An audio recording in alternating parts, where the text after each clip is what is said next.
నమస్తే, welcome to whistle. 2 రోజుల క్రితం గన్నవరానికి సంబంధించిన 11 ఎకరాల పొలానికి సంబంధించి విజయవాడకు చెందిన గాయత్రి అనే మహిళ ఒక వ్యాపారవేత్తగా ఉన్నారు. ఆ మహిళ ప్రెస్ మీట్ పెట్టడం జరిగింది. ఆ ప్రెస్ మీట్లో ఆవిడ చెప్పింది ఏంటి, ఈ 11 ఎకరాల పొలం నాది, అది వేరే వాళ్ళు లాక్కోవడానికి ప్రయత్నిస్తున్నారు. నా వ్యాపార లావాదేవీల నిమిత్తం నేను 5 కోట్ల రూపాయలు అప్పు తీసుకున్నాను. దానికి 24 కోట్ల వరకు చెల్లించినా కూడా నా పొలాన్ని నాకు ఇవ్వడం లేదు. పొలంలోకి వెళితే చంపేస్తానంటున్నారు. ఈ కుట్ర అన్నిటిలో కూడా విజయవాడ ఎంపీకి సంబంధించిన పిఏ, అలాగే మంత్రి అనుచరులు, టీడీపీకి సంబంధించిన నాయకులు ఉన్నారు. వాళ్ళ నుంచి నాకు ప్రాణహాని ఉంది, నా పొలం పోయే అవకాశాలు ఉన్నాయి, నా పొలాన్ని నాకు అప్పగించండి అంటూ మరి కూటమి ప్రభుత్వానికి ఆవిడ ఒక విన్నపం తెలియజేస్తున్నట్లుగా మాట్లాడారు. అసలు దీనిలో వాస్తవం ఏంటి? ఈ గాయత్రి అనే మహిళ గురించి మనం మాట్లాడుకుంటే అసలు బాధితులు ఎవరు ఈ కేసుకు సంబంధించి అనే విషయాన్ని ఈ ఇంటర్వ్యూలో బ్రీఫ్గా మీకు తెలియజేసే ప్రయత్నం అయితే విజిల్ న్యూస్ చేస్తుంది. ఇంకా ఇదంతా పక్కన పెడితే మనం ఫేస్బుక్లో చూసుకుంటే ఈ విషయానికి అసలు సంబంధమే లేని గత ఎంపీ గతంలో తెలుగుదేశం ప్రభుత్వంలో కాల్ మనీ అని చెప్పేసి ఒక మహిళ చేత కంప్లైంట్ ఇప్పించి ఆ మహిళ వెనక కేసినేని నాని అప్పటి ఎంపీగా ఉండి, అలాగే మరి గౌతమ్ సవాంగ్ అనే పోలీస్ కమిషనర్ ఆ మహిళను ముందు పెట్టి తెలుగుదేశం మహిళల్నే కాల్ మనీ పేరుతో సంచలనం సృష్టించి అరెస్టులు చేయించి అన్యాయంగా జైలుకు పంపి దాన్ని వైసీపీ ఎంత రాజకీయంగా వాడుకుందో. కానీ ఆ కేసుని కోర్టు కొట్టేసింది. అప్పటి పోలీస్ కమిషనర్ గౌతమ్ సవాంగ్ ఎటువంటి ఆధారాలు ఈ కాల్ మనీకి సంబంధించి చూపించలేకపోయాడు. కోర్టు కేసు కొట్టేసింది. అది కూడా వైసీపీ గవర్నమెంట్లో, టీడీపీ ప్రభుత్వంలో నాని అన్యాయంగా కుట్ర పన్ని కేసులు పెట్టిస్తే అవి వైసీపీ ప్రభుత్వంలో కోర్టు కొట్టేసింది. ఇప్పుడు మళ్ళీ నాని ఫేస్బుక్లో నాటి కాల్ మనీకి స్పందించారు. ఇప్పుడు కూడా స్పందించండి అని చెప్పేసి మళ్ళీ ఇంకొకసారి చంద్రబాబు నాయుడు గారిని అలాగే ప్రజల్ని మోసం చేయడానికి సిద్ధమైనట్లుగా కనిపిస్తుంది. నానికి కోర్టు ఆ కేసు కొట్టేసిన విషయం తెలీదా? లేకపోతే తెలిసినా కూడా మళ్ళీ ప్రజల్ని మోసం చేయడానికి ఆనాడు అదే పార్టీలో ఉండి ముఖ్యమంత్రిని మోసం చేశాడు. ఇప్పుడు మళ్ళీ వైసీపీ పార్టీలో ఉన్నా సరే ముఖ్యమంత్రి గారు ఆయనకేదో ఒక బంధువులాగా అప్పుడు మీరు స్పందించారు, ఇప్పుడు కూడా ఏదో న్యాయం చేయండి అన్నట్టుగా లెటర్ రాయడం వెనుక అంటే ఒక అమాయకుల్ని శిక్షించండి అన్నట్టుగా కనిపిస్తుంది ఆయన పరిస్థితి అంతా కూడా. అసలు ఈ విషయంలో కొంచెం కూడా సంబంధమే లేని కేసినేని నాని గారు మరి చంద్రబాబు నాయుడు గారికి ఎందుకు లేఖ రాయాల్సి వచ్చింది? కేవలం విజయవాడ ఎంపీ కేసినేని చిన్ని గారి మీద, ఆయన తమ్ముడి మీద ద్వేషంతో, కోపంతో, ఒక పగతో, ప్రతీకారంతో ఆయన లెటర్ రాసినట్లుగా కనిపిస్తుంది తప్ప మరొకటి కనిపించట్లేదు. మరి ఆ విషయం ఏంటి? అసలు ఇంతకీ ఎవరు ఆ హత్య కేసు నిందితురాలు, ఏంటి కథ? ఈ విషయాలన్నీ కూడా అసలు ఆవిడ ఆ గాయత్రి అనే మహిళకి ఈ దంపతులకి ఏంటి సంబంధం? వాళ్ళు ఎందుకు ఇబ్బంది పెడుతున్నారు? వీళ్ళ గురించి ఆవిడ ఎందుకు ప్రెస్ మీట్లు పెడుతున్నారు గాయత్రి అనే మహిళ అనే విషయాలన్నీ కూడా మనం ఈ ఇంటర్వ్యూలో తెలుసుకునే ప్రయత్నం చేద్దాం.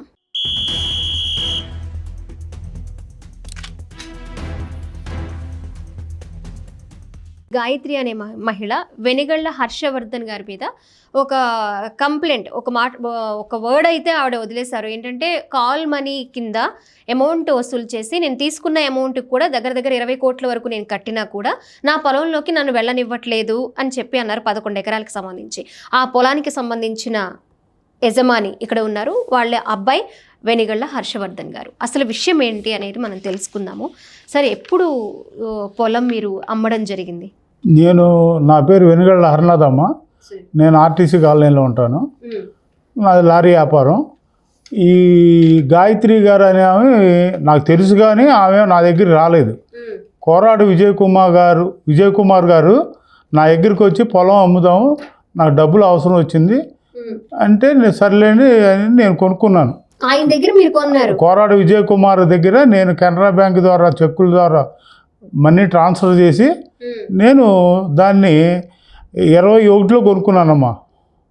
7వ నెలలో 30వ తారీఖుని నేను కొనుక్కున్నాను. నేను తర్వాత దాన్ని కొనుక్కుని నా స్వాధీనంలోనే ఉంది అది 21 నుంచి. తర్వాత ఈ 2 రోజులు 3 రోజుల నుంచి సాక్షి టీవీ ద్వారా ఒక మాజీ ఎంపీ గారి అండ చూసుకుని మా మీద బుర్ర జిమ్ముతోంది.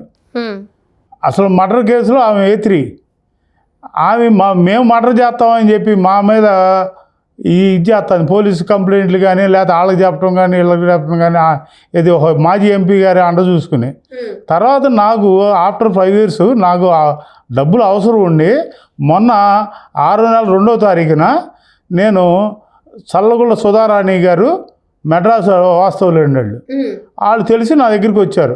మీరు అమ్ముతున్నారని తెలిస్తే నేను అన్నాను బేరం కుదుర్చుకుని 27వ తారీఖు నా దగ్గరికి వచ్చారమ్మా. 27వ తారీఖు వచ్చి పొద్దున్నే వచ్చారు 10ంటికి వచ్చి మేము దాదాపు ఆ డిస్కషన్ అంతా సాయంకాలం దాకా పట్టింది.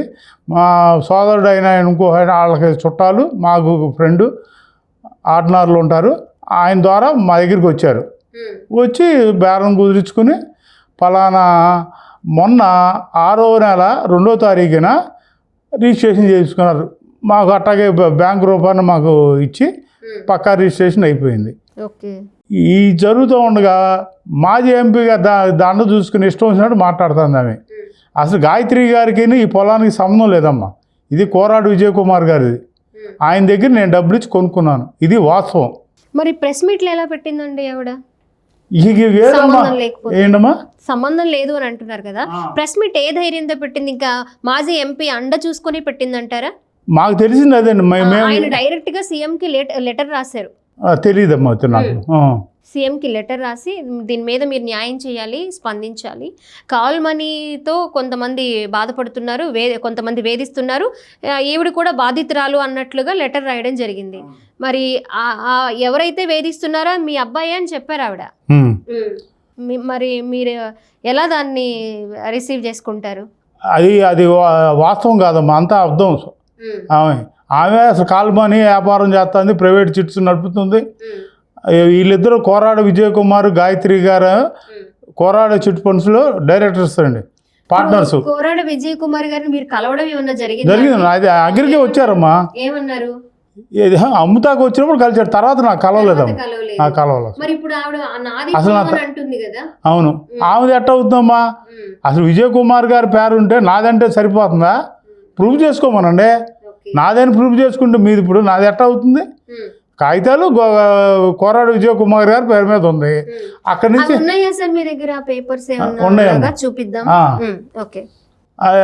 ఉంది. ఆయన రిజిస్ట్రేషన్ చేశారు రిజిస్టర్ ఆఫీస్కి వచ్చి.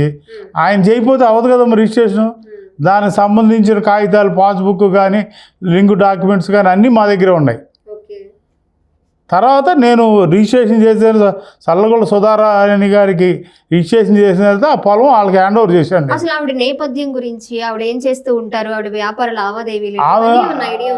అవును సార్, ఆమె కోరాడు chit funds director Vijay Kumar గారు. వీళ్ళిద్దరు మామూలుగా చిట్ ఫండ్ కంపెనీ కాకుండా వాళ్ళకి రిజిస్టర్డ్ కాకుండా ప్రైవేట్ చిట్స్ కూడా నడుపుతారు. కాల్ మనీ కూడా చేస్తున్నారు వ్యాపారం. నాకు తెలిసింది ఒక 20 మంది వాళ్ళ దగ్గర ఇప్పుడు వాళ్ళని ఏమంటారంటే కలెక్షన్ ఏజెంట్స్ కూడా ఉన్నారమ్మా నాకు తెలిసి. అది నాకు తెలిసిన వాస్తవం అది. దీనికి సంబంధించిన వరకు నాకు తెలిసింది నేను పక్కా రిజిస్ట్రేషన్ చేయించుకున్నాను. గాయత్రి గారికి ఆ పొలానికి ఏం సంబంధం లేదు, వాళ్ళిద్దరు దాంట్లో పార్ట్నర్స్. ఓకే, హర్షవర్ధన్ గారు, గాయత్రి గారి కామెంట్స్పై అంటే ఆరోపణలపై మీ స్పందన ఏంటి సార్? మేడం, చాగర్ల గాయత్రి అనే ఆమె నాకు 15 సంవత్సరాల నుంచి తెలుసు మేడం. ఆవిడ నాకు తెలిసిన కాడి నుంచి ఆమె మీడియాలో చెప్పినట్టు కోకో కొబ్బరి వ్యాపారం చేసిన ఆవిడైతే కాదు మేడం. ఆమె కోరాడ విజయ్ కుమార్ అనే ఆయన, వీళ్ళిద్దరూ కోరాడ చిట్ ఫండ్స్లో భాగస్వాములు. ఈ వ్యాపారం, చిట్స్ వ్యాపారం, కాల్ మనీ వ్యాపారం, ఈ నెంబర్ 2 చిట్స్ అన్నీ నడిపించేది ఈ గాయత్రి అనే మహిళే. ఆమె ఉట్టి మహిళ కాదు మేడం, ఆమె ఏదో హౌస్ వైఫ్. నేను ఇంట్లో కూర్చుని, ఆమె లేడీ డాన్ మేడం. ఆమె వెనకాల కూర్చుని మొత్తం నడిపించేది ఆమె మేడం. ఆవిడ ఈ రాహుల్, విజయవాడలో సంచలనం సృష్టించిన రాహుల్ మర్డర్ కేసులో ఆమె A3 మేడం. ఈ కోరాడ విజయ్ కుమార్ A1. వీళ్ళు మమ్మల్ని పలుసార్లు వీళ్ళు ఆఫీస్లో 20-30 మంది కలెక్షన్ ఏజెంట్స్ ఉంటారు మేడం. మా ఇంటి చుట్టూ రెక్కీలు చేయటం, వాళ్ళ డ్రైవర్లను పంపించి మేము ఎక్కడున్నాం మమ్మల్ని చంపేస్తామని చెప్పి బెదిరించడం, ఇది 2023 నుంచి జరుగుతూనే ఉంది మేడం. 2024లో నాకు సిపి ఆఫీసులో స్పందనలో కంప్లైంట్ పెట్టారు మేడం. దాంట్లో ఏమని పెట్టారు, 3 కోట్లు తీసుకున్నాము, 2 రూపాయలు వడ్డీకి ఇచ్చారు, మాకు మేము కట్టినా మాకు ఆ డబ్బులు ఇవ్వకుండా పక్క పొలం విజయ్ కుమార్ది, వాళ్ళ పక్క పొలం విజయ్ కుమార్, ఈమె పొలం పెట్టకుండా అంటే పక్కన విజయ్ కుమార్ వచ్చి ఆయన రిజిస్టర్ చేసి ఈమెకి హామీ ఇచ్చారంట. అది ఎక్కడైనా ఉంటుందా మేడం? ఎవరిదైనా వాళ్ళ పొలం ఉండగా పక్కన వాళ్ళ పొలం వచ్చి రిజిస్టర్ చేస్తారా మేడం? ఎందుకు చేస్తారు మేడం? వాళ్ళు 98 నుంచి చిట్సును కాల్మనీ వ్యాపారం చేస్తున్నారు మేడం. నాకు 13 సంవత్సరాల వయసు అప్పుడు 98లో.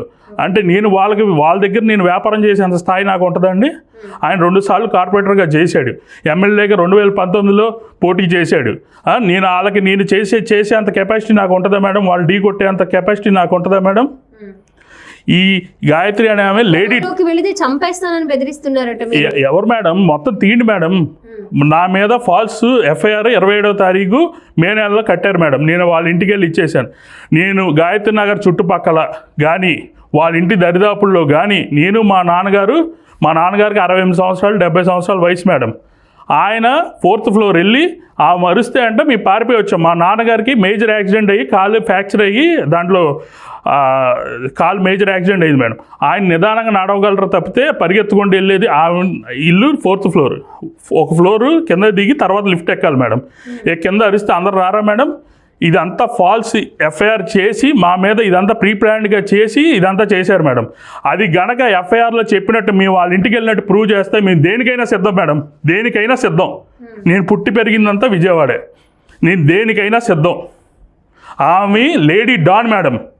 ఆమె 20-30 మంది కలెక్షన్ ఏజెంట్లు పెట్టి ఆమెని విజయవాడ చుట్టుపక్కల మొత్తం విజయవాడ ఆంధ్రప్రదేశ్ నలుమూల నుంచి చిట్స్ వ్యాపారం నడిపిద్ది మేడం. ఆమె ఏదైనా మమ్మల్ని చాలాసార్లు నువ్వెంత నిన్ను ఏదైనా చేయగలుగుతాం మేము. విజయ్ కుమార్ ఇద్దరు బెదిరించారు మేడం. నువ్వెంత మీ వెనుక ఇక్కడ విజయవాడ ఎంపీ పిఏ అండ, మంత్రి గారి అనుచరులు అండ, అలాగే టీడీపీ నాయకులు అండ మీ దగ్గర ఉంది అని చెప్పి ఆవిడ అంటున్నారు. మీరు ఏ రకమైన మీరు విచారం చేసి పోలీసు వాళ్ళు కానీ ఎవరు చేసినా నా కాళ్ళేటా తీయండి, నా ఎక్కడికి వెళ్ళాను తీయండి.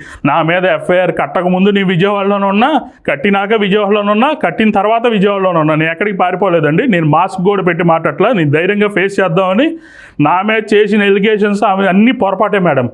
ఆవిడ lady don madam, Vijayawada lady don. ఈ విషయం 100% మేడం. మొత్తం చేసేదంతా ఆమె మేడం. ఆమె ఆ చిట్ ఫండ్ మొత్తం లెక్కలు, ఈ నెంబర్ 2 చిట్స్, ఇవన్నీ డబ్బులన్నీ చూసేది అంతా ఆమె మేడం. ఆమె నేను కోకో కొబ్బరి వ్యాపారం ఎవరు మేడం? ఆ చచ్చిపోయిన ఆ విజయవాడలో సంచలనం సృష్టించిన ఆ రాహుల్ మర్డర్ కేసులో ఈమె 6 కోట్లు ఆమె కట్టింది, నాకు 20 కోట్లు కట్టింది, ఇంకొకరికి 5 కోట్లు కట్టింది. అందరికీ కోట్లే మేడం. ఎక్కడి నుంచి వస్తున్నాయి మేడం? మీకు తెలియదు ఎక్కడి నుంచి వస్తాయి మేడం కోట్లు? ఏ వ్యాపారం చేశారని కోట్లు వచ్చినాయి? ఏ వ్యాపారం? ఊరినే మనిషి మీద కాల్మని ఏంటి మేడం? మా దగ్గర మా చిట్స్ మేము పాడుకోకుండా ఆమె దగ్గర ఉంచుకుని నీకు ₹2 వడ్డీ ఇస్తామని ఆమె ఉంచుకుని నా డబ్బులన్నీ మళ్ళీ విడిగా తీసుకుని ఆమె దగ్గర ఉంచుకుని నాకు రూపాయి బిల్ల కట్టకుండా ఎదురు మేము డబ్బులు అడిగితే మేము కాల్మనీయా మేడం? కాల్మనీ ఏంటి మేడం? ఎట్లా ప్రూవ్ చేస్తారు మేడం కాల్మనీ? అంటే డబ్బులు ఇవ్వటం మాకు తప్ప మేడం? అవసరం వచ్చి మాకు రోజు 10 సార్లు ఫోన్ తీయండి మేడం, అన్ని డేటా తీయండి. నేను చేశాను, వాళ్ళు చేశారా? నేను వాళ్ళ ఇంటికి 3 సంవత్సరాలు 4 సంవత్సరాలు నేను వెళ్తే నన్ను ఏది చేయటాకని రెడీ మేడం నేను. అసలు ఎంపీ గారు ఎవరు మేడం? ఎంపీ గారు ఏం చేస్తారు ఈ విషయంలో? ఎంపీ గారు ఏం చేస్తారు మేడం? అసలు ఎంపీ గారికి ఏం సంబంధం మేడం? మాకేం సంబంధం? ఎంపీ గారు ఎవరు? ఎంపీ గారు పిఏ ఎవరు? కొల్లు రవీంద్ర గారు ఎవరు? వీళ్ళందరూ ఎందుకు వచ్చారు మేడం? వాళ్ళంతా ప్రీ ప్లాన్డ్గా చేస్తున్నారు మేడం. 27వ తారీఖు నుంచి అదంతా ప్లాన్డ్ స్కెచ్ కింద వాళ్ళు నడిపిస్తున్నారు మేడం. వాళ్ళ వెనకాల పెద్ద మనిషి ఎవరో ఉండి ఇదంతా చేపిస్తున్నారు మేడం. మాకు తెలిసిన సమాచారం ప్రకారం మాజీ ఎంపీ గారు అని చెప్పి మాకు తెలిసింది మేడం. కేశినేని నాని గారు మాజీ ఎంపీ గారు మేడం. అది ఎవరైనా కానీ అది మేడం. ఈమె సాధారణ మహిళ కాదు మేడం. ఎఫ్ఐఆర్ ఫైల్ అయింది మీ మీద, ఎలా ఎదుర్కోబోతున్నారు? ఎలా ఫేస్ చేయబోతున్నారు మేడం? నేనేం తప్పు చేస్తే నేను భయపడాలి మేడం? ఇప్పుడు వీళ్ళు మర్డర్ చేసి పారిపోయారు, ఎప్పుడుకో అరెస్ట్ చేశారు. నేను పారిపోలేదు కదా మేడం. నేను విజయవాడలో ఉన్నా. నా పోలీసులు ఎప్పుడు పిలిస్తే అప్పుడు వెళ్తున్నాను. నేను నా సమాధానం ఇచ్చాను.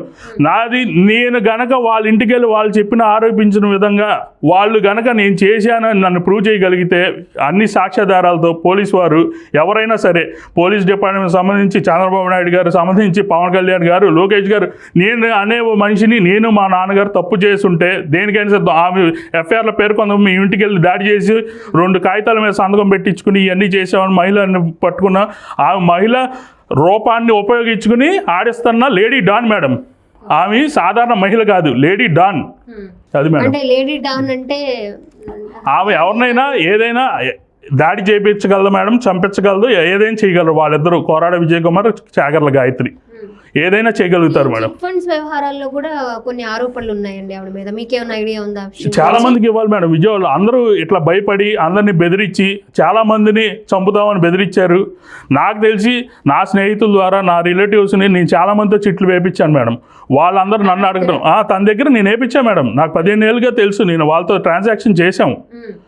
నేను డబ్బులు అడిగిన పాపానికి నాకు ఇది కాల్మని ఇవన్నీ అంటగట్టి నీ సంగతి నేను లేడీ కార్డు అడ్డం పెట్టుకుని ఇవంతా నడిపించే డ్రామా మేడం. ఆ కోరాడ విజయ్ కుమార్ గారు ఈమెను అడ్డం పెట్టి మొత్తం నడిపించి ఈమె మొత్తం రచించింది మేడం. ముందు ఆ కంపెనీకి సంబంధించిన లావాదేవీలు ఇవన్నీ చూసేదంతా ఈమె మేడం. ఈమె కోకో కొబ్బరి వ్యాపారం కాదు మేడం, ఇంకోటి కాదు.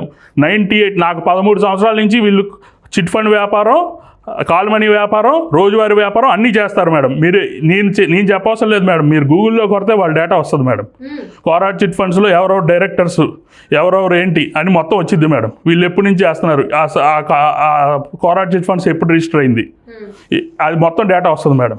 ఓకే, మీరు వాళ్ళ మీద ఇంటి మీదకి వెళ్ళి దాడి చేయడానికి ప్రయత్నం చేశారు అని అంటుంది కదా, దానికి సంబంధించిన ఆధారాలు ఏమన్నా పోలీసు వారికి కానీ మీకు కానీ చూపించడం జరిగింది? ఏం చూపించలేదు మేడం. మహిళ అనే కార్డు అడ్డం పెట్టాము, నా మీద దాడి చేశారు. పోలీసు వారు కూడా మహిళ, ఇది అంతకుముందు గవర్నమెంట్లా కాదు మేడం. మహిళకి అన్యాయం జరిగిందో తెలిసిందో తెలియదో ప్రూవ్ అయిన తర్వాత ముందు మహిళ అనగానే ఎఫ్ఐఆర్ చేశారు మేడం. చేసేసి తర్వాత నన్ను పిలిచారు మేడం. నేను ఇప్పుడు కూడా చెప్తున్నా కదా మేడం, నేను దానికి గనక నేను ఎఫ్ఐఆర్లో చెప్పిన ప్రకారం మేము ఏమన్నా వాళ్ళ ఇంటి మీదకి వెళ్ళి దాడి చేయటం కానీ, నేను ఆ 10 టైంలో నేను గాయత్రి నగర్ సరౌండింగ్స్లో కానీ వాళ్ళ ఇంటి సరౌండింగ్ మీరు ఎక్కడ ఫుటేజ్ తీసినా నాకు ఇబ్బంది లేదు మేడం. ఇది ఓపెన్ ఛాలెంజ్ మేడం. నేను గనక వెళ్ళానని ప్రూవ్ చేసి మా నాన్న మేము దాడి చేసామని తెలిస్తే మాత్రం మేము దేనికైనా సిద్ధం మేడం, దేనికైనా సిద్ధం. ఓకే అండి, మీరు ఎక్స్ఎంపీ గురించి స్పందించారు, ఆయన లెటర్ కూడా రాశారు సీఎం గారికి. మా మీద కూడా రాయమనండి మేడం. మాకు అన్యాయం చేశారు, మరి దాని మీద ఎందుకు రాయరు మేడం? మరి మర్డర్ చేసినప్పుడు వాళ్ళకి ఏం న్యాయం జరిగింది మేడం? వారు దాని మీద ఎందుకు రాయలేదు మేడం? ఎందుకు రాయలేదు మేడం? మరి ఆయన ఎంపీగా ఉన్నారుగా, ఆ టైంలో ఎంపీగా ఉన్నారు కదా మేడం, మరి దాని మీద ఎందుకు స్పందించలేదు మేడం? మీరు అందరు డేటా తీయండి మేడం, ఎవరెవరి దగ్గరికి వెళ్ళారు, ఎవరు ఉండి వెనకాల నడిపిస్తున్నారు అనేది చూడండి మేడం. మేము సామాన్య ప్రజలు మేమేం చేయలేం, పోలీస్ డిపార్ట్మెంట్ తలుచుకుంటే అన్నీ చేయగలదు కదా మేడం, చేయండి మేడం. నేనెంత, నా స్థాయి ఎంత మేడం విజయవాడలో, తీయండి, తీసి అన్నీ చూడండి మేడం. మేము వెళ్ళామా, వాళ్ళు వెళ్ళారా, వాళ్ళ ట్రాక్ ఏంటి, నా ట్రాక్ ఏంటి, అన్నీ చూడండి మేడం. ఇప్పుడు ఈ నిన్న 2 రోజుల క్రితం పెట్టిన ప్రెస్ మీట్కి సంబంధించి పోలీసులు ఏమన్నా మిమ్మల్ని అప్రోచ్ అవ్వడం జరిగిందండి? నాకు పోలీసు వారు నన్ను పిలిచారు మేడం. నేను చెప్పాను, నేను వాళ్ళని నేను ఫోన్ ఎత్తపోవటం కానీ, విజయవాడ వదిలి వెళ్ళిపోవటం కానీ నేను మేడం మొన్నటిదాకా నేను ఒక రకంగా భయపడ్డా మేడం. ఈ గోలంతా మనకెందుకు, మనం అసలు నేను కేసు పెట్టాల్సింది పోయి ఈ గోలంతా మనకు అల్లరి ఎందుకు, వాళ్ళతో మనకు శత్రుత్వం ఎందుకు? వాళ్ళు ఆల్రెడీ ఏదైనా చేయగలరా మేడం? విజయవాడ నడి రోడ్లో ఎవడైనా చేశారా మేడం మర్డరు? వాళ్ళు చేయగలరా మేడం? నన్ను కూడా చంపేస్తాను. ఇప్పుడు నా ఫ్యామిలీ, నాకు చిన్న పాప, నా ఫ్యామిలీ ఏదో, నా పరిస్థితి ఏదో నాది మేడం. వాళ్ళతో నాకు ఎందుకు తలకాయ నొప్పి అని చెప్పి నేను భయపడి నేను ముందుకు వెళ్ళలేదు మేడం. వాళ్ళు నా ఫ్యామిలీకి, నాకు కానీ నా ఫ్యామిలీకి కానీ మా ఫాదరాలకు కానీ ఏమైనా జరిగితే కోరాడ విజయ్ కుమార్, చాగర్ల గాయత్రియే దానికి కారణం, వాళ్ళ కుటుంబ సభ్యులే కారణం మేడం. దీంట్లో తిరుగులేదు మేడం. అసలు విషయంకి వస్తే, మరి చెన్నై నుంచి ఆ బాధిత దంపతులు విజిల్ స్టూడియోకి ఆహ్వానించడం జరిగింది, ఆ దంపతులని ఇద్దరిని. నమస్తే అండి. నమస్కారం సార్, ఇప్పుడు మీరు చెన్నై నుంచి ఇక్కడికి వచ్చారు, పొలం గురించి గాయత్రి అనే మహిళ 2 రోజుల క్రితం ప్రెస్ మీట్ పెట్టారు. అసలు ఆవిడికి మీకు సంబంధం ఏంటి, ఈ పొలానికి మీకు కనెక్షన్ ఏంటి, ఆవిడ మీకు ఎలా తెలుసు? నాకు 2015లో కామన్ ఫ్రెండ్ ద్వారా ఇంట్రడ్యూస్ అయ్యారు. ఆయన వీళ్ళు ఏదో చిట్స్ కంపెనీ నడుపుతున్నారు, కోరాడ విజయ్ కుమారు ప్లస్ గాయత్రి వాళ్ళు కొంచెం మంచి ప్రాంప్ట్ అన్న మాట మనుషులు, చిట్ ఫండ్ కంపెనీ కూడా బాగా జరుపుతున్నారని చెప్తే మనం కూడా చిట్స్ చేసాం. ఇప్పుడు మేము యాక్చువల్గా ఆ టైంలో పాలపర్లో మేము గుడి కడతా ఉన్నాము. కామన్ ఫ్రెండ్ చెప్పాను, ఇంకా అప్పుడు అట్లా ఆ చిట్స్ వేయటం జరగటం జరిగింది. కొంతకాలం క్రితం 2017 ఆ రేంజ్లో ఏదో ఫ్యాక్టరీ కడుతున్నామండి, మాకు డబ్బులు మా కంపెనీలో డిపాజిట్ చేస్తే మీకు ఇంట్రెస్ట్ ఇస్తాం, మీరు ఎలా చీట్స్ అయ్యేస్తున్నారు కదా, ఆ చీట్స్ తాలూకా మేము అవి కడతాము, ప్లస్ ప్రాఫిట్ వస్తే ప్రాఫిట్ కూడా ఇస్తామంటే సరే అని చెప్పి అమౌంట్ ఎంత కావాలంటే 4 crores పంపించమంటే 4 crores నేను through bank RTGS direct from Chennai okay. Bank నుంచి అప్పటికి ఆవిడకి మీకు ఎన్ని ఇయర్స్ పరిచయం ఉంది? అదే 2 years అనుకో. ఈ రాహుల్ మర్డర్ కేసు అన్నారు, అసలు ఆ కేసు గురించి మీకు ఏమైనా తెలుసా అండి వివరాలు? అమ్మ అది ఆల్ ఆఫ్ ఎ సడన్ అది ఫ్లేర్ అప్ అయింది. మనకు తెలీదు. వాళ్ళు అంటే మా మేనల్లుడు అనేవాడు ఆయన. ఇట్లా కంపెనీ స్టార్ట్ చేస్తున్నాం అన్నాడు. మా కంపెనీ మీరు డబ్బు ఆ కంపెనీకి పంపిండి అన్నారు. ఆ అబ్బాయి కూడా మాకు తెలియదు. తర్వాత ఇప్పుడు వాళ్ళ నేను చూడటం కూడా చూడలేదు. ఆ అబ్బాయి కూడా తెలియదు. బట్ వీళ్ళకి నేను అమౌంట్ అన్నీ కూడా చీట్ అమౌంట్స్ కూడా త్రూ బ్యాంక్ పంపించాము. ఈ 4 crores కూడా త్రూ బ్యాంక్ మా కంపెనీ దానికి పంపించమని చెప్పి వీళ్ళే అకౌంట్ అది పంపించారు డీటెయిల్స్. దాన్ని బట్టి నేను ఆర్టీజీఎస్ చేశాను. 1 shotగా 4 crores చేసా. బ్యాంక్ స్టేట్మెంట్ అది కూడా ఉంది. ఐటీలో కూడా అన్నీ డిక్లేర్ అయ్యే ఉన్నాయి నాకు. ఓకే. నేను ఇన్కమ్ ట్యాక్స్ అసెసిన్ అన్నమాట. So everything is white and black అనమాట. Everything in the record. So దాని తర్వాత టైం అలా పాస్ అయిపోయింది. మర్డర్ కేసులో ఇరుక్కుంటాం అలా ఇంకా టైం ఇస్తాం అని తోసుకుంటూ వచ్చేసారు. చాలా అదొకటైనా ఆవిడ మీద నుంచి ఏమైనా ఇంకా ఆరోపణలు మీరు వినున్నారా? చాలా మట్టుకి వీళ్ళు చిట్స్ వాళ్ళకి చాలా మట్టుకి డబ్బులు అంతా ఇవ్వకోకుండా రకరకాల చాలామంది ఇబ్బంది పడుతున్నట్టు. మేము వచ్చినప్పుడల్లా వాళ్ళ ఆఫీస్కి వెళ్తే వాళ్ళ ఆఫీస్లో కూడా గందరగోళంగా గొడవలు జరగటం ఇవన్నీ ఉండి. బట్ ఇంకా ఒక స్టేజ్లో వచ్చి అన్నయ్య నీకు ఎందుకు నేను పూలు నువ్వు ఎలా ఇచ్చావు అలా పూల్లో పెట్టి ఇచ్చేస్తాను అలా అంతా ప్రామిస్ చేయటం అట్లా జరగటం. నాకు ఇక్కడ ఈ రకంగా నేను ఇట్లా ఈ మర్డర్ కేసు అట్లన్నిట్లో ఇరుక్కుపోయాను. మీకు నేను అన్యాయం చేయను అన్నయ్య. గరుడు పురాణం చదివాను. కమ్మపుట పుట్టాను. ఇలాంటివన్నీ నేను అన్యాయం చేయను. అంతగా అవసరం అయితే నా కూతుర్ని 2 మేనగోళ్ళని నువ్వే చూసుకోవాలి. మెడ్రాస్ పంపించేస్తాను. అంటే సరేమ్మా అవన్నీ ఉంది ఇబ్బందికి అంతా ఆదుకుంటాంలే అని అలా మాట్లాడిన మనిషి. ఇంకా అంటే స్పాన్ ఆఫ్ టైం వచ్చే కొద్దీ ఇంట్లో ఉండి లేదంటాం. తలుపులు తాళం వేయటం, పైకి రానికపోవటం, ఇంట్లో ఉండే లేదంటాం, ఎక్కడికి వెళ్ళానంటాం. వాళ్ళ పెద్దలు ఇంట్లో ఉంటే మనకి I'm not a professional lender అండి. ఏదో ఫ్రెండ్షిప్లో ఇస్తాం కానీ లేకపోతే వడ్డీలకి ఇచ్చో లేకపోతే తనఖాలు పెట్టుకుంటాం అలాంటివి మనకు తెలియదు. ఇప్పుడు ఈ మర్డర్ కేసు ఈ వ్యవహారం అంతా విన్న తర్వాత మీరు డ్రాప్ అయ్యారా ఈ చిట్స్ అవన్నీ కంటిన్యూ చేయడము, లేకపోతే మామూలుగానే మీరు డ్రాప్ చేసుకున్నారా? అంతకు ముందే కదమ్మా నేను 2019లో నాకు ఇచ్చేమో అది నా గ్రాండ్ చిల్డ్రన్ డబ్బు అమ్మా. అది నా మనవరాళ్ళ కోసం ఉంచుకున్న డబ్బు. వీళ్ళు అడిగారని పంపించాను. అది మొత్తంగా రాలేదు మీకు? కంప్లీట్గా రాలేదు కదా, ఆగిపోయింది కదా. యాజ్ ఆఫ్ డేట్ వాళ్ళు ఎక్కేసుకుంటే more than 6 crores and above రావాలి. మా nominal as per act interest act ప్రకారం కూడా 18% వేసుకుంటే కూడా నాకు ఇంకా ఎక్కువ రావాలి డబ్బులు. అయితే ఇంకా అట్లా జరిగిపోతూ ఉన్నది. ఇంకా ఈ మధ్యన ఏమనంటే నాకు ఇక్కడ పొలం ఉందని ఆ పొలంలో కూడా ఒకసారి నేను నా ఫ్రెండ్తో పాటు వెళ్ళి ఉన్నాను. అమ్మ అంటే కన్వా ప్రాపర్టీస్ అన్నీ నాకు ఇరుక్కుపోయినాయి, ఆ ల్యాండ్ మట్టికి ఉందని, నువ్వు ఏమన్నా బేరం ఉంటే నువ్వు తీసుకుంటే అయితే నువ్వు బేరం ఉంటే ఎవరైనా చెప్పంటే అప్పుడు మా కజిన్ బ్రదర్ ఒక ఆయన గన్నవరంలో ఉంటాడు, జాస్తి వెంకటేశ్వరరావు, ఆయన చెప్పి ఎవరిని ఉంటే చూడయ్యా అని చెప్పాను. తను ఏదో బేరాలు అయితే వేస్తుంటే ముందు 50 అని 55 అని ఎప్పుడు పడినిచ్చేవారు కాదు. తర్వాత డాక్యుమెంట్స్ అంటే ఏదైనా అంటే సరిగ్గా చెప్పారు కదా సమాధానం, ఏదో ఆ కంపెనీ వస్తుంది ఈ కంపెనీ వస్తుంది కొంటున్నామని. అయితే ఇంకా నేను చాలా అట్లా టైం గడిచిపోతూ ఉన్నాము. ఎన్ని సంవత్సరాలు అయిపోయింది. అప్పుడు అది ఇప్పుడు అమ్ముతున్నప్పుడు సర్టిఫికేట్ కాపీస్ అది తీసాం. తీసినప్పుడు దాంట్లో ఆయన హర్నాథ్ గారి పేరు కనపడ్డదు, విజయ్ కుమార్ గారు ఆయనకి అమ్మినట్టు. సో ఈయన ఏదో ఫారినరు, వాళ్ళకి ఇచ్చాము, అమెరికాలో ఉంటారు, డాక్యుమెంట్స్ అన్నీ వాళ్ళ దగ్గర ఉన్నాయి, అది ఉంది ఇది ఉంది ఏదో చెప్పుకొచ్చేది ఆవిడ. అయితే ఆఖరికి చూస్తే హర్నాథ్ గారు అంటే మా కజిన్ బ్రదర్ ఇంకొక ఆయన ఉన్నారు, ఫౌండరీ ప్రసాద్ గారు, శంకర్ ప్రసాద్ గారు అని.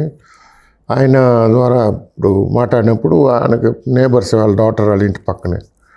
ఇంకా ఆయన మాట్లాడినప్పుడు వాళ్ళు ఏదో ప్రాబ్లంలో ఉంటే ఆ ల్యాండ్ నేను కొన్నానండి, మన కోరాడ విజయ్ కుమార్ దగ్గర తీసుకున్నాను, ఆ ల్యాండ్ కూడా నేను ఇచ్చేస్తాను, నాకు ఇప్పుడు అమౌంట్స్ అవసరం అంటే అప్పుడు ఇంక మేము అది దాన్ని పోయిన 27th మాట్లాడి ఆయన దగ్గర అమౌంట్ పే చేసి సేల్ డీడ్ చేయించుకున్నాం 2nd. దాని తర్వాత వాళ్ళు వచ్చి మా వైఫ్ పేరునే రిజిస్టర్ చేశారు ల్యాండ్. 2nd తీసుకున్నాం. 2nd వచ్చేసి ల్యాండ్ అది కూడా మనం పోర్షన్ తీసుకున్నాం. ఈ ఆవిడ కోట్ చేసినట్టు మేము ఏదో మినిస్టర్లు ఎంపీలు ఎవరినో తీసుకెళ్ళిపోయి అరాజకాలు కొట్టి గిట్టి చేసాం, అలాంటివన్నీ అబద్ధం. అన్ని వీడియో రికార్డింగ్సే ఉన్నాయి, మేము వెళ్ళాము, వాళ్ళు వచ్చి మాకు క్వశ్చన్ అప్పు చెప్పారు. దాని తర్వాత పీస్ఫుల్గానే వెళ్ళాము. మరుసటి బోర్డు అది పెట్టింది. అదే కొన్ని ఫార్మల్ కంప్లైంట్ ఇచ్చాను. ఆయన ఇన్స్పెక్టర్ గారు చెప్పారు, మీరు వెళ్ళి వాళ్ళకి ఎక్స్ప్లెయిన్ చేసి చూడండి, లేకపోతే మీరు 112 ఫోన్ చేయండి అన్నారు. వెళ్ళాము, మేము ఎక్స్ప్లెయిన్ చేసాం. ఇదిగో డబ్బు పెట్టుకున్నాం, డాక్యుమెంట్ అవి చూపించాం. వాళ్ళ మనిషి తలుపు తీశాడు. ఇంకా ఆ రోజు నుంచి ఈ రోజు దాకా పోషణనే ఉన్నాం. ఇప్పుడు ఆవిడ రకరకాలుగా మమ్మల్ని, మీ దగ్గర కరెక్ట్ డాక్యుమెంట్స్ ఉన్నాయండి? అవునమ్మా, మ్యూటేషన్స్ కూడా అయిపోయినాయి కదా మాకు. ఇప్పుడు అడంగులు ఆరు ఇవన్నీ కూడా అన్నీ మనం ఈబీ కనెక్షన్స్, పాస్బుక్ అన్నీ అప్లై చేసాము. అక్కడే ఉండి ఇప్పుడు రెగ్యులర్గా అన్నీ మొత్తం ఫామ్ని మొత్తం అంటే బాగా పాడైపోయి ఉంది. ఫెన్సింగ్ కాడి నుంచి మన క్వార్టర్స్లు అన్నీ కూడా బాగు చేసి జరుగుతున్నాయి. ఇప్పుడు దాదాపు ఆల్మోస్ట్ నేను ఒక 3/4 crore పెట్టుంటా, 75 lakhs పైనే పెట్టుంటా. ఇప్పుడు ఇంకా పని జరుగుతూనే ఉంది. ఈలోపు ఏంటంటే F-line అప్లై చేసుకున్నాను. F-line అప్లై చేసినప్పుడు వచ్చి ఏదో అప్డేట్ చేసి మళ్ళీ నా కాల్ ఎరిగిపోయిందని మళ్ళీ ఇంకెవరినో వాళ్ళని పంపిట్టు ఆ సర్వేరాలు వచ్చినప్పుడు అదేదో 3 నోటీసులు తనే పంపించిందా? అవునమ్మా, 3 నోటీసులు ఇవ్వటం మ్యాండేటరీ అండి. పక్కనే బౌండరీ ఉన్న వాళ్ళకి నోటీసులు ఇవ్వాలి కదా. అంటే ఇవన్నీ చేయండి, మరి రూల్ ప్రకారం అయితే వీ హ్యావ్ టు అబ్లైజ్ కదా అని నేను ఒప్పుకున్నాను. ప్రతిసారి వాళ్ళు సర్వేరాలు వచ్చిన చాలా మనుషులను పంపించి గొడవ చేయటం, రకరకాల ఇబ్బంది పెట్టడం, ఏదో మనుషులంతా రౌడీజం కింద వచ్చి మాట్లాడటం ఇవన్నీ చేయటం, మేము 112 చేయటం. ప్రెస్ మీట్లో కూడా హెల్త్ బాగాలేదు, కాలికి ఏదో చిన్న యాక్సిడెంట్ అయిందని చెప్పడం విన్నాము. అది ఎప్పుడో పాతదేదో ఫోటో పంపించిందమ్మా ఆవిడ. That's not fact, that's not true. ఆవిడొచ్చి అక్కడికి లెటర్ అది పెట్టడం అంటే ఇప్పుడు అంత పెద్ద ఫ్రాక్చర్ కాదు. ఈ మధ్యన కూడా వీడియోలో చూసాం ఆవిడ నడిచి వెళ్ళటం, వాకింగ్ స్టిక్ పెట్టుకుని. అసలు దానికి బౌండరీస్కి ఈవిడే రావాలని కూడా లేదు కదమ్మా. She can appoint anybody, authorise anyone. Document పంపించి ఇచ్చి ఆథరైజ్ చేసి దానికి ఆవిడే ఉండాలి అనేది ఉంది. ఇప్పుడు ఆవిడ పొలంలోకి వెళ్తే చంపేస్తాను బెదిరిస్తున్నారు, నా పొలాన్ని లాక్కునే ప్రయత్నం చేస్తున్నారు, దయచేసి నా పొలాన్ని నాకు అప్పగించండి, నాకు చెందేలా చేయండి అని ఆవిడ ప్రెస్ మీట్లో మాట్లాడడం జరిగింది. దీనిపై మీరేమంటారండి? మా ఆవిడ పొలానికి మా పొలానికి సంబంధం లేదు. మేము కొన్నది కోరాడ విజయ్ కుమార్ గారి పొలం. షీజ్ పక్క పొలం ఆవిడది, బార్డర్లో ఉంది. మేము ఆ బార్డర్ని ఇంకా టచ్ చేయలే. ఆ బార్డర్కి మేము ఫెన్స్ చెయ్యాలనే F-line అడుగుతున్నాం. ఆ F-lineని కాకోకుండా ఆవిడ స్టాప్ చేస్తున్నారు. రకరకాలుగా హూలిగన్స్ని, రౌడీస్ని పంపించి. ఇప్పుడు ఆవిడ పొలాన్ని ఆవిడకి దక్కనివ్వట్లేదు, పొలంలోకి వెళ్ళనివ్వట్లేదు, రౌడీలు పట్టిస్తున్నారని అంటున్నప్పుడు మిమ్మల్ని ఏ విధంగా ఆపుతుంది ఆవిడ? అంటే మీ ఎట్లా చెప్పాలి, మాది ఈజ్మెంట్ రైట్స్ ఉన్నాయి అనుకో. ఇంకా ఇన్ డెప్త్ నేను వెళ్ళా, ఇప్పుడు కొన్ని నెల అయ్యింది. ఇప్పుడు వాళ్ళకు ఉందంటే పొలంలోకి వెళ్తే ఎవరో వద్దంటామా? తప్పే ఉంది. మనుషులు నడిచి వెళ్ళినా, ట్రాక్టర్ వెళ్ళినా, బళ్ళు వెళ్ళినా వెళ్ళాలి కదా. నెక్స్ట్ పొలం ఉన్న వాళ్ళు కూడా వెళ్ళాలి. మనం కూడా అటు వెళ్ళొచ్చు, ఇటు రావచ్చు అని ఉంటుంది కదా. అది దానివల్ల నీకు వచ్చే నష్టం లేదు, నాకు వచ్చే నష్టం లేదు కదా. అది ఇక తోట, అది తోట అంటే కోకోనట్ ట్రీసు, కోకో ట్రీసు, ఒక ప్లాంటేషన్, బీటిల్ ప్లాంటేషన్ ఉంది. సో ఇవన్నీ డే టు డే అఫేరు కాదు. మనుషులు ఉంటారు, ఎప్పుడో వస్తారు, క్లీన్ చేస్తారు, మందులు పడతారు, అలాంటిది. ఇప్పుడు రోజు వెళ్ళాలి, కలుపు తీయాలి, అలా కూడా లేదు. ఇప్పుడు మీరు చూసారంటే వీడియో రికార్డింగ్స్ అన్నీ ఉన్నాయండి. నేను కెమెరాస్ అన్నీ బిగించా, లైటింగ్లు, నైట్ లైటింగ్స్ కానీ కెమెరాస్ కానీ అన్నీ బిగించి పెట్టాను. ఎవరు వస్తున్నారు, ఏం వస్తున్నారు అన్నీ క్లీన్గా, అన్నీ టోటల్గా విజిబుల్, అన్నీ మీకు అన్నీ రికార్డెడ్ మెసేజెస్ ఉన్నాయి. వీడియోస్ మొన్న వీళ్ళు సర్వేయర్ వచ్చినప్పుడు కూడా పోలీసులు వచ్చారు. సర్వేయర్ వాళ్ళు టైం ఇద్దామండి అంటే నేను లేదు అనలేం కదా. ఇప్పటికి టైం లిమిట్ ఎప్పుడు పెట్టారండి సర్వేయర్? ఏమన్నా ఇంకా 3 నోటీస్ పంపించారు, 3 నోటీస్ పంపించారు వాళ్ళకి.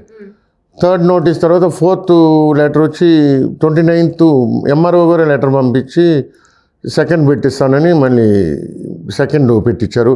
ఆయన నాకు ప్రామిస్ చేసి డెఫినెట్గా పంపిస్తాను. 29th ఇట్లాగే మళ్ళీ మొత్తానికి థ్రాట్ చేశారు, దాన్ని పాడు చేశారు, చేయనీకోకుండా. రౌడీజం కింద జనాలు 100 మంది లేడీస్ని వాళ్ళందరూ తాగేసి గందరగోళంగా చేయటం. ఇన్ఫ్యాక్ట్ 2nd పెట్టినప్పుడు మా మనిషిని కూడా కొట్టారు. ఇప్పుడు FIR కూడా రికార్డ్ అయ్యింది. మా మనిషిని పాపం తను కెమెరాస్ ఇవన్నీ బిగిస్తాడు. తను అంతా అయిపోయింది, ఇంకా పోస్ట్పోన్ అయిపోయిందని మేము ఆఫీస్కి వెళ్ళి MRO ఆఫీస్లో మాట్లాడదామని. ఈలోపు ఆ పిల్లోడేమో అక్కడికి ఏదో మెటీరియల్ కొనుక్కొస్తానని అడిగితే ఈవిడ కూడా 50,000 క్యాష్ ఇచ్చి సరే నేను ఆ కొలతలు వేసుకుని వెళ్ళిపోతాను మేడం. నాకు వెళ్ళినప్పుడు వాళ్ళందరూ వాళ్ళ గెస్ట్ హౌస్లో డ్రింక్ చేసి ఆవిడని మన లేడీస్ అంతా వచ్చి ఆవిడని కొట్టి డబ్బులు తీసుకుని ప్లస్ కలజోడు ఎనిబడి ఫోన్ అది బదులు కొట్టి ఇన్ఫ్యాక్ట్ ఆయన హాస్పిటల్కి తీసుకెళ్ళి ఎమ్మెల్సీ ప్రకారం మళ్ళీ చేసి ఇంటిమేషన్ ఇచ్చి పోలీస్ ఎఫ్ఐఆర్. గాయత్రి అమ్మ 100% ఆవిడ చేయించేది. సంతోష్ అని ఆవిడ హెంచ్మెన్ ఒకడు ఉన్నాడు. ఆవిడ ఇన్ఫ్యాక్ట్ మమ్మల్ని కూడా బెదిరించి ఉన్నాడు, మిమ్మల్ని కార్లో గుద్దిచ్చేస్తాం చంపించేస్తాం అని. ఇదే ఈ రాహుల్ మర్డర్. గాయత్రి గారేమో పోలీసులు పొలిటికల్ లీడర్స్ అండుంది, టీడీపీ నాయకుల అండుంది, ఒక మంత్రి అనుచరులు ఉన్నారు, ఎంపీ పిఏ ఉన్నారు, ఇలా రకరకాలుగా మాట్లాడుతున్నారు. అమ్మ నాకు చంద్రబాబు నాయుడు గారు బాగా తెలుసమ్మా. నాకు సీఎం కదా, నా సీఎం గారు కదమ్మా. నాకు మోడీ కూడా బాగా తెలుసమ్మా, మా పిఎం.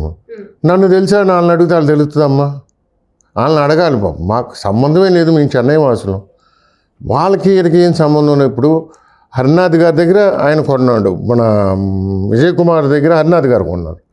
హరినాథ్ గారు ఆయన ఎవరు ఫైనాన్షియల్ ప్రాబ్లమ్స్ అలాగుంటే లేదా అమ్మాలనుకుంటే అమ్మితే మేము తీసుకున్నాం. మీ భార్య గారి పేరు మీద అవును, ఆవిడ తీసుకుంది. పైగా ఇంకా దీనికి వచ్చి పొలిటికల్ ఇన్వాల్వ్మెంట్ ఏముంటుందమ్మా? ప్రతి ట్రాన్సాక్షన్కి పొలిటికల్గా వాళ్ళు వచ్చి వీళ్ళు వచ్చి ఎవరు వేస్తారు. మీరు ఒక ఇల్లు ఉంది అమ్ముతారు, పోషణ ఇస్తారు, దానికి పొలిటికల్ లీడర్స్ ఎందుకు గొడవలు చేసింది, అక్కడ మనుషులు పెట్టించింది, మిమ్మల్ని మీ పని చేయించుకోకుండా ఉన్నది ఆ వ్యక్తే. కానీ మీరే అక్కడికి ఏదో చేస్తున్నారు వెళ్ళనివ్వకుండా. మరి ఆవిడ టీవీలో చాలా చాలా మాట్లాడుతుంది, చాలా చాలా చెప్తుంది. మరి నేను ఇచ్చిన డబ్బుకి సమాధానం లేవు, ఓ న్యాయం లేదు. ఇప్పుడు యాక్చువల్గా ఆయన చంపేశారంటే నువ్వు ఆడికి ఇచ్చావు అనుకుంటే నాడు ముఖం కూడా నాకు చూడలేదు. ఆ రాహుల్ పాపం ఎవరని కూడా నాకు తెలియదు. వీళ్ళు పేమెంట్ పంపించిందే ఉందో, నేను పంపించిన స్టేట్మెంట్స్ ఉన్నాయి అన్నీ వైట్లోనే. నేను ఐటీలో డిక్లేర్ చేసిందే ఉంది కంప్లీట్గాను. ఇప్పుడు వాళ్ళని ఏదో అక్యూజ్ చేసుకుంటున్నారు. హరినాథ్ గారు ఏదో కాల్ మనీ కేసు అని ఒక ఫాల్స్ కేసు ఆయన మీద పెట్టారు. అది వినటానికే చాలా చండాలంగా ఉంది. ఒక డిగ్నిఫైడ్ లేడీ అయితే అలాంటి కేసు పెట్టరు. నా కూతురు నన్ను ఫాదర్ అండ్ సన్ వచ్చి నన్ను మోలస్ చేయబోయారు అని రేప్ కేసు అని ఒక ఎఫ్ఐఆర్ ఎట్టా సృష్టిస్తారు. ఇది వినటానికి సొసైటీలో బాగుందా చెప్పండి? అంత దిగజారిపోవాలా చెప్పండి? ఇప్పుడు ఈ ఊళ్ళో పెద్దలు ఉన్నారు, మనుషులు ఉన్నారు. ఆవిడ ఇలా చేస్తానికి కారణం ఇంకెవరో బ్యాకింగ్ ఉన్నట్టుంది, పొలిటికల్ బ్యాకింగ్ ఆవిడకి ఉన్నట్టుంది. మాకు తెలియదు, మేము ఇక్కడ వాస్తవం అయితే కాదు, మాకు ఆ నెసెసిటీ కూడా లేదు. I go by law, I go by, ఇప్పుడు మనకంటూ కాన్స్టిట్యూషన్ ఉంది, I go by that, according to that. ఇప్పుడు నా ఎఫ్ఐఆర్ వాళ్ళు చేయలేదనుకోమ్మా, ఇప్పుడు వాళ్ళు చేయలేదు, నన్ను రిజెక్ట్ చేశారు, ఒక రీజన్ ఇచ్చారు, దాన్ని ఎండార్స్మెంట్ ఏదో అన్నారు. గాయత్రికి పొలాన్ని ఒక ఎఫ్ఐఆర్ చేయించుకోవడం కోసం మాత్రమే ఇన్ని ఇబ్బందులు ఎదుర్కొంటున్నారు కదా, ఆ తర్వాత ఎలా ఉంటుంది అనుకుంటున్నారు మీరు? ఇప్పుడు లా ఇస్ దేర్ కదమ్మా, we are bound by law, so nothing can stop us, nothing. Even prime minister can't go beyond law. It is quite obvious that it is, మనకి ఈ లా ప్రకారం వెళ్ళాలని ఉంది కదా. నేను వెళ్ళాను, ఇప్పుడు నాకు రిజెక్ట్ చేశారు, ఆర్డీఓకి అప్లై చేశాను, వచ్చాను, ఆర్డీఓ చేయకపోతే అల్టిమేట్గా ఐల్ ఫైల్ ఎ రిట్, కోర్టుకి వెళ్తా. ఇంక అదే కదా మనకు ఉన్నదే కోర్టే కదమ్మా. ఇట్ హ్యాస్ టు బి నేను రౌడీని పెట్టి వాళ్ళని పెట్టి ఏం చేయగలుగుతావు? అది గవర్నమెంట్ రికార్డ్ మనకు కావాలి. ఎఫ్ఐఆర్ పెడితే నేను ఆ బార్డర్లో ఫెన్స్ వేసుకుంటా. నువ్వు పొలాన్ని ముందే చేసుకోవాలంటే ఇప్పుడు ఆ పొలం ఫస్ట్ ఆఫ్ ఆల్ ఎవరైతే ఫౌండర్ ఉన్నాడో ఆయనే. మీరు తీసుకున్న ఆ పొలం దగ్గర, ఆ ఇంటి దగ్గర ఎఫ్ఐఆర్ చేయించుకోవడం కోసం మీరు సర్వేయర్ వచ్చిన తర్వాత కూడా పోస్ట్ పోన్ అవుతూ డేట్స్ మారుస్తూ ఉన్నారు కదా. మీ దగ్గర అమౌంట్ తీసుకొని మీతో ఒక 2 years 3 years ఫ్రెండ్షిప్ చేసి మీరు చిట్ ఫండ్స్ కట్టి కొన్ని ఇష్యూస్లో మీ హెల్ప్ కూడా ఆవిడ తీసుకున్న తర్వాత ఇది మీదే అని తెలిసాక కూడా ఎందుకు ఎలా అడ్డుకుంటున్నారు ఆవిడ? మీరేమనుకుంటున్నారు అసలు? నన్ను ఇన్స్పెక్టర్, నేను ఆల్మోస్ట్ ఒక కంప్లైంట్ కూడా ఇచ్చాను, లేదా సివిల్ మ్యాటర్ కింద వాళ్ళు ట్రీట్ చేసి పెద్ద యాక్షన్ తీసుకోవాలి. బట్ ఆ టైంలో అక్కడ స్టేషన్ హౌస్ ఆఫీసర్ కూడా ఏమనంటే మీరు చాలా తప్పు చేశారు గోపి గారు, మీరు గోల్డెన్ టైం వదిలేశారు. ఎప్పుడైతే వాళ్ళు అతన్ని మర్డర్ కేసు అది అట్లా ఉన్నారో, that was the right time you should have press for your money, you would have got ప్రతి పైసాతో పాటు మీకు అన్నీ వచ్చేసి ఉండేవి అని నవ్వాడు కూడా. ఇంత మంచితనం మీకు పనికిరాదని. ఇట్లా నమ్మాము, నమ్మకం ఇంకా మనం అవన్నీ రిగ్రెట్స్కి ఇప్పుడు నోవే కదమ్మా. జరిగిపోయినాయి నమ్మినందుకు ఇప్పుడు ఆవిడ పెట్టి ఆల్రెడీ మమ్మల్ని వదిలేయండి. ఇప్పుడు మనం కొనుక్కున్నాం, మనం ఉంటాం యాజ్ పర్ లా. సరే ఆవిడ ఏదో కేసు ఫైల్ చేశారంటున్నారు, కేసు జరుగుద్ది. ఇప్పుడు నేను ఆన్సర్ చేసా అది అన్నీ పుణ్యం తెలియదు. నాకు ఎవరో ఆయన తెలియదు, చిన్ని గారు తెలీదు. కేసు నేను చిన్ని గారు ఎవరు, రవీంద్ర గారు అంటారు మినిస్టర్ ఎవరు, వాళ్ళందరినీ ఇన్వాల్వ్ చేయటం, పొలిటికల్గా ఇందులో లింకప్ చేయటం కూడా నాకు అర్థం కాదు. అక్కడ అరాజకం చేయాల్సిన పనే ఉందమ్మా. రిజిస్టర్డ్ డీడ్ ఉంది ఈవిడ పేరు మీద, నేను ఓనర్ అని వెళ్ళాం, మ్యూటేషన్స్ అయినాయి, ల్యాండ్లో ఉన్నాం, పని చేపిస్తున్నాం. ఈ ఎఫ్ లైన్ కార్డు వచ్చినప్పుడు ఇలాంటి ప్రాబ్లం చేస్తుంది. ఎఫ్ లైన్ కూడా ఇప్పుడు అవసరమైతే చేసుకున్నాం, లేకపోతే లేదనుకున్నాం, ల్యాండ్ కొంచెం యువతలకు తవ్వి చేసుకున్నాం. ఎఫ్ లైన్ అనేది ఒక మ్యాండేటరీ ఒక డాక్యుమెంట్ అంతే. ఇప్పుడు ఒక ప్రొసీజర్, అది ముందు చేసుకోవచ్చు, మనం తర్వాత చేసుకోవచ్చు మనకు కావాలి. ఇప్పుడు సపోజ్ అది కంబైన్డ్గా ఉంది, ఈవిడిది విజయ్ కుమార్ది 11, వాళ్ళది 11 ఉంది ఆవిడది. ఆవిడ 11 మనం ఆవిడ 11 acresకి మనం వెళ్ళట్లే, మనం టచ్ చేయట్లేదు, అటు పక్క కూడా వెళ్తలేము. మనం కామన్ వేని కూడా మనం ఎవరు బ్లాక్ చేయట్లేదు, వెళ్ళటం రావటం. వాళ్ళు మన కౌలుదారులు ఉన్నారు, మా కౌలుదారులు ఉన్నారు, అందరూ కామన్గానే వాడుతున్నారు. మన వాచ్మెన్స్ ఉన్నారు, వాళ్ళ వాచ్మెన్లు ఉన్నారు వాడు తిరుగుతున్నారు. But what ever she is doing is totally unfair and illegal. మీరు ఒక రకంగా బాధితులు, ఇంకా మిగిలిన బాధితులు ఎవరైనా ఉన్నారని మీకు తెలుసా అండి? చాలామంది ఉన్నారంటమ్మా. చాలామందికి డబ్బులు ఇవ్వాలంటే చాలామంది నమ్మి చీట్లు వేశారు. ఈ చిట్ ఫండ్ కంపెనీ అంటేనే ఇంకా ఇప్పుడు నమ్మకం మీద కదా వేస్తారు అందరూ కూడా. అట్లా చాలామంది ఇబ్బంది పడుతున్నారని తెలిసింది. ఇన్ఫ్యాక్ట్ వాళ్ళు ఎవరైనా మిమ్మల్ని కాంటాక్ట్ అవ్వడం కానీ అంటే నేను అప్పుడు వాళ్ళ ఆఫీస్కి అట్లా వెళ్ళినప్పుడు వాళ్ళు రావటం, ఆరవటం, గోష్ పెట్టడం, లేడీస్ వచ్చి ఆడవటం, ఇవన్నీ చూసామమ్మా. అప్పుడు ఇంకా మీరు చెప్పండి, ఎంతో ఆశతో మీరు ఒక ప్రాపర్టీ కొనుక్కున్నారు, మీ పేరు మీద రిజిస్టర్ కూడా అయ్యిందా అండి? అయిందండి, 2వ తారీఖు అయింది. మీ పేరు మీద రిజిస్టర్ కూడా అయిపోయింది. ఒక భూమి మన పేరు మీద తీసుకున్నాము అంటే అది చెప్పలేని ఆనందాన్ని ఇస్తుంది. కానీ ఈలోపే మీరు ఏదో ఎఫ్లైన్ చేయించుకోవడానికి కూడా ఇన్ని ప్రాబ్లమ్స్ ఫేస్ చేస్తున్నారు. మీరు తనకి ఇంట్రెస్ట్గా ఇచ్చిన మనీ కూడా పూర్తిగా పొందుకోలేకపోయారు. కొన్ని అక్కడ దాడులు జరిగాయి, మిమ్మల్ని ఇబ్బంది పెట్టారు, మనుషులను పెట్టించారు. మీరు అక్కడ వాళ్ళతో వాగ్వివాదం వాళ్ళు చేయడం, మిమ్మల్ని వెళ్ళనివ్వకుండా ఉండడం, ఇవన్నీ కూడా మీరు మాకు వీడియోస్ చూపించారు. ఎలా అనిపిస్తుంది మీకు? వాళ్ళు నార్మల్ అయితే చాలా ప్రాబ్లమ్స్ చేస్తున్నారండి. మేము కానీ వాళ్ళు ఏమీ ప్రాబ్లమ్స్ చేయట్లా. వాళ్ళు వచ్చి వెళ్తానికి అన్నిటికి మేము వదులుతున్నాము. ఏ రోజు మేము ఆపింది లేదు, ఇది మా దారి అని చెప్పింది లేదు, ఏమీ లేదు. కానీ మాకు అమ్మిన ఆయనే వచ్చి మాకు అప్పచెప్పి అన్నీ చెప్పి ఇచ్చి వెళ్ళారు. వాళ్ళ వాచ్మెనే మాకు గేట్లు తీసి అన్నీ తీసి తాళాలు తీసి అన్ని ఫొటోస్ మీకు చూపించాము, అన్నీ తీసి ఇచ్చారు. మేము రాయల్గానే వెళ్ళి అన్నీ హ్యాండ్ఓవర్ చేసుకొని పనులు చేసుకుంటున్నాము. ఈ రోజు వరకు అన్నీ చేస్తూనే ఉన్నాము. బిల్డింగ్ పెయింట్ వేయించడం, అన్ని రకాలుగా చేస్తున్నాము. కానీ సర్వే అనేటప్పుడు ఖచ్చితంగా మనుషుల్ని, రౌడీల్ని అందరినీ పంపిస్తున్నారు. పంపించి ఆవిడికి తరపుగా ఒక సంతోష్ అని ఒక అబ్బాయి వస్తున్నాడు, డ్రైవర్. వాడు చంపేస్తాము అది ఇది అని బెదిరిస్తాం, అవి చేస్తాం, అన్నీ చేస్తున్నాడు. నన్ను కార్తో గుద్దిస్తానని చెప్పాడు, నన్ను కార్తో గుద్దిస్తాను. అది ఆ ఫొటోస్లో కూడా నేను అడిగాను, అవన్నీ కూడా ఉన్నాయి మీది. మాకైతే ఎవరూ తెలియదండి ఇక్కడ. మాకు తెలిసిందల్లా ఫౌండరీ ప్రసాద్ గారు, మా మరిది గారు, ఇది మళ్ళీ జాస్తి వెంకటేశ్వరరావు గారు అని ఆయన ఫ్రెండ్. అది ఇంత మట్టికి తెలుసు, మరిదిగానే తెలుసు. ఆయనకి మేము అట్లా తెలిసి వాళ్ళ బట్టే తెలియదు. కానీ మాకు మినిస్టర్లు తెలీదు, ఎంపీలు తెలీదు, ఎవరు తెలీదు. ఆయన పిఏ గారు ఎవరో కూడా మాకు తెలీదు. మేము ఎవరి ద్వారా వెళ్ళలేదు. మా మరిదితో మాట్లాడి, మా మరిది ద్వారాగానే వెళ్ళి ల్యాండ్ మాట్లాడి మేము తీసుకున్నాము. హరినాథ్ గారికి మేము డీడీలు అన్ని ఇచ్చిన ఫోటోలు ఉన్నాయి, అన్నీ ఉన్నాయి.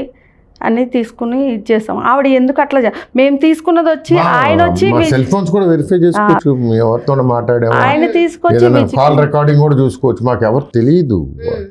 వాడు whatever she's accusing is totally false. అది అసలు వినటానికే బాగోలేదు అది. పైగా ఆ పెద్ద మనుషుల మీద ఆ కేసు పెట్టడం కూడా 27th ఇన్ఫ్యాక్ట్ మేము అందరం మాట్లాడుకుంటున్నాం వాళ్ళ ఇంట్లో. వాళ్ళ ఫ్యామిలీ మ్యాన్, వాళ్ళ ఇప్పుడు ఏమంటాం ఎట్లా చెప్పాలో నాకు అర్థం కావట్లేదు తెలుగులో. ఇప్పుడు ఫ్యామిలీ ఓరియంటెడ్ పీపుల్ వాళ్ళ ఇంట్లో కూర్చొని ఆ రోజు మేము డిస్కస్ చేసుకుంటున్నాం రేట్లు మంచి చెడ్డ గురించి మాట్లాడు. దాని తర్వాత మేము చెన్నై వెళ్ళి వచ్చేసాం అంతే. ఆ ఫాల్స్ ఎఫ్ఐఆర్ బుక్ చేసి ఆవిడ ఏంటంటే ఆవిడకి నేను అనుకున్న లిమిటేషన్ లేదు, 3 years కదా మామూలుగా ఉంటుంది. దానికైనా ఒక క్రిమినల్ కంప్లైంట్ క్రియేట్ చేసి ఆ ఎఫ్ఐఆర్ఏ టోటల్ ఫాల్స్ అనిపిస్తుంది. ఇప్పుడు వాళ్ళు కొంచెం ఇన్నసెంట్ పీపుల్ లాగా అనిపిస్తున్నారు. ఈ ల్యాండ్ అసలు గాయత్రిదే కాదండి మేము తీసుకుంది. గాయత్రి ల్యాండ్ గాయత్రిదే ఉంది, ఆవిడది అసలు మేము పక్కది తీసుకున్నాం. హరినాథ్ గారు ఆవిడకి సంబంధమే లేదండి. ఆవిడ మా హస్బెండ్కి ఇవ్వాల్సిన దానికి మాకు ప్రూఫ్లు ఉన్నాయి, అన్నీ ఉన్నాయి, ఆవిడ గ్యారంటీగా ఇచ్చినవి ఉన్నాయి, చెక్స్ ప్రొనోట్స్ అవన్నీ ఉన్నాయి. అవి సపరేట్ అండి. మేము ఈ ల్యాండ్ తీసుకున్నది మేము ఆయనకి అమౌంట్ అర్జెంట్ అని చెప్పి అడిగి బేరం చెప్పి మీరు తీసుకుంటారా అని అడిగితే సరే తీసుకుంటామని చెప్పి మేము తీసుకున్నాము. ఇది ఏ ఫోర్స్ వల్ల చేసింది కాదు, దేనివల్ల చేసింది కాదు. ఆవిడ ఎందుకు అందరి మీద ఇది ఈ రోజు కూడా కేసినేని నాని గారిని వాళ్ళని ఏదో ఇన్వాల్వ్ చేస్తున్నట్టు అది చేస్తున్నట్టు. నాని గారు గాయత్రి గారి కాల్ మనీ కేసు కింద ఆవిడకి అన్యాయం జరిగింది, స్పందించండి అని ఒక లెటర్ ముఖ్యమంత్రి గారికి రాశారు ఆవిడకి సపోర్ట్గా. అదేనండి, అది ఎందుకు రాశారో మాకు అసలు తెలియదు. ఆవిడకి అంతమంది తెలియకపోవచ్చు. వాళ్ళు వైసీపీలో ఏదో ఉన్నాను రాజకీయంగా మనకు తెలియదు. నాన్నగారు అప్పటి నుంచి ఏదో ఉన్నారు చేశారని ఇంకా వీళ్ళకి వాళ్ళకి ఏదో కొంచెం ఆ సపోర్ట్ ఉంది, నాన్నగారు సపోర్ట్ అని అందరూ చెప్పుకుంటాం, మేము వింటాం అయింది. ఇప్పుడు ఈ మర్డర్ కేసు విషయం గురించి వీళ్ళు మన హై రేట్ ఆఫ్ ఇంట్రెస్ట్కి డబ్బులు ఇవ్వటం ఇవన్నీ వాళ్ళ సంబంధాలు ఉండడం, అలా ఈయన ఇంటర్ఫీర్ అవుతున్నారు అని టాక్ అనుకున్నాం. అంటే విలేజే కదా వాళ్ళు చెప్పేది, మాకు తెలియదు కదా అంతా, మాకు కొత్త కదా. సో వాళ్ళు నాన్నగారు అందుకనే వీళ్ళకి ఇలా సపోర్ట్ చేస్తున్నాడు అని రకంగా అంటారు. నాన్నగారు కూడా మాకు తెలియదు, మేము చూడలేదు, మాకు సంబంధం లేదు, అలాంటివి ఏం లేదు. మనకి ఎవరితో పొలిటికల్గా అసలు లింకే లేదమ్మా, మనకి సంబంధం లేదు. ఓకే గోపి గారు, ఏం చేయబోతున్నారు మరి నెక్స్ట్ మీ ఎఫ్లైన్కి? ఇంకొక నెక్స్ట్ డేట్ ఎప్పుడు ఇచ్చారు? వీఆర్ బౌండ్ బై లా అమ్మా, నెక్స్ట్ స్టెప్ అదేనా? అంతే కదమ్మా. ఇప్పుడు కూడా ఆవిడ రౌడీల్ని అందరిని పంపిస్తుంటే మేము 112 ఫోన్ చేస్తున్నాం, పోలీసు వస్తున్నారు వాళ్ళ ముందు. మా అబ్బాయిని ఇప్పుడు మా మనిషిని కూడా కొట్టారు, డబ్బులు పోయినాయి, ఇవన్నీ జరిగినాయి. అది కంప్లైంట్ ఇచ్చాం, ఎఫ్ఐఆర్ బుక్ చేశారు. దాని ప్రకారం మనం అదే చేయగలుగుతాం కదా. చంపేస్తారేమో చంపని. ఇప్పుడు దానికి ఇంకేమంటాం, లాస్ట్ మనిషి దిగజారిపోయేది, బతకమంటాం కానీ వాడిని చంపడానికి హక్కు లేదు కదా.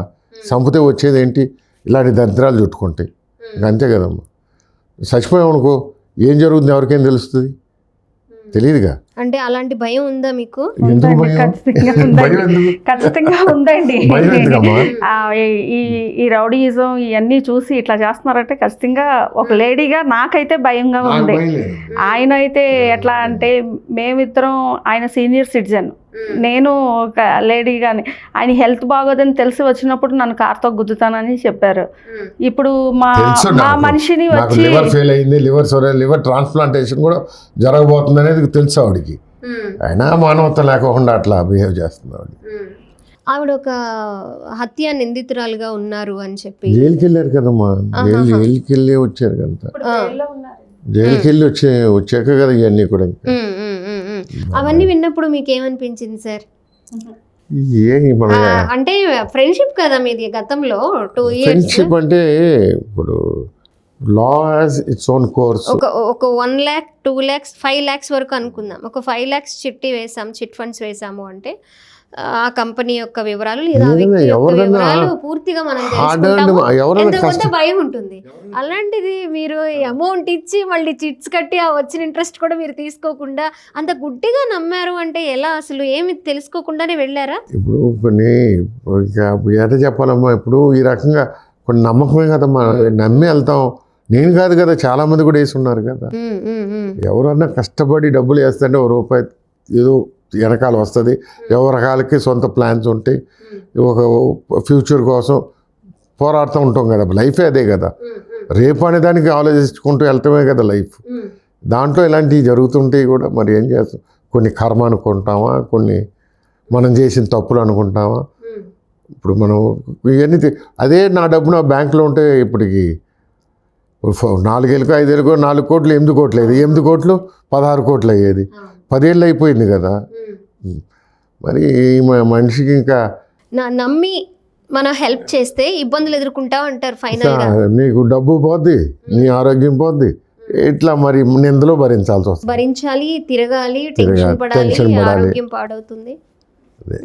సార్, మీకు ఖచ్చితంగా న్యాయం జరగాలని మేము కోరుకుంటున్నాం. అందుకే మిమ్మల్ని అంత దూరం నుంచి అసలైన బాధితులు ఎవరో ప్రజలకు తెలియచేయాలి అనే ఉద్దేశంతో మిమ్మల్ని పిలిపించడం జరిగింది. వాళ్ళు పొలిటీషియన్స్ ఉంటారు, మంచి చేయటానికని వాళ్ళు వస్తారు. కానీ ఈవిడ వాళ్ళ మీద ఆ బ్లేమ్ వేయటం చాలా అబండం అమ్మ. అది మనం జీర్ణించుకోలేకపోతున్నాం. మాకు వాళ్ళు ఎవరు కూడా తెలియదు, వాళ్ళు ఎవరు మాకు సపోర్ట్ అనేదో లేకపోతే ఇది అట్టర్లీ ఫాల్స్. దాన్ని అయితే నేను చాలా ఖండించి చెప్తున్నా. నువ్వు మాట్లాడు, ఇప్పుడు నువ్వు నన్ను అన్నావు అనుకో, నేను ఏమైనా చేసి ఉంటే నీకు నాకు లా ఉంది. నేను తప్పు చేస్తే నీకు నువ్వు యూఆర్ ఆన్సరబుల్ నువ్వు నీ మీద కేసు ఉంది, నడుస్తుంది, జరుగుతుంది, ట్రయల్ జరుగుతుంది. రేపు నీకు అది ఎలా వస్తుందనే నీకే తెలియదు. నీ మనసు నీకు తెలియాలి ఏం చేసావు ఏంటంటే.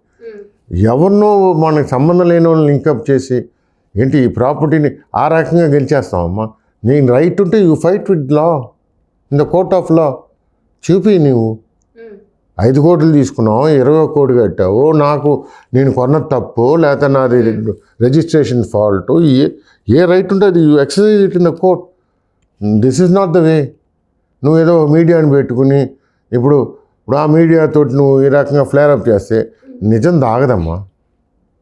నువ్వు కప్పెట్టినా కూడా నిజం దాగదు.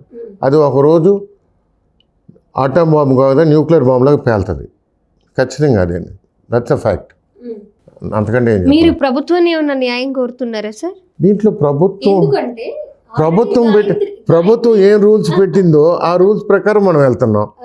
ఒక్కోసారి ప్రభుత్వం వాళ్ళు ఇప్పుడు అఫీషియల్స్ వచ్చి ఎవరో ఒక ఇప్పుడు ఇన్ఫ్లుయెన్స్కి వాళ్ళు కోఆపరేట్ చేయలేదంటే, చేయకపోతే మనకి దానికనే కదా కోర్ట్ ఆఫ్ లా ఉంది.